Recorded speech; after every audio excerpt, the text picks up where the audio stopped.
మొన్న హిందూ వేద మంత్రాలపై అనుచిత వ్యాఖ్యలు చేసిన కదిరి కృష్ణ అనేటోడికి హిందువుల తత్వం బోధపడినట్టుంది. అందుకే దిగి వచ్చి హిందువులకు క్షమాపణలు చెప్పిన పరిస్థితి.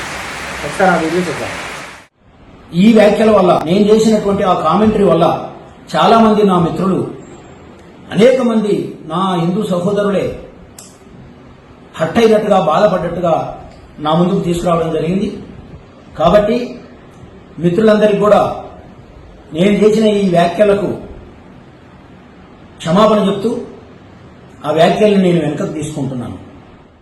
చూసారు కదండి ఈ వీడియో.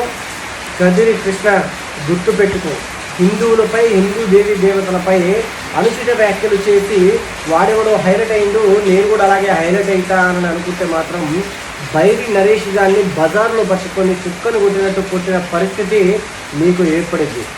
జర జాగ్రత్త.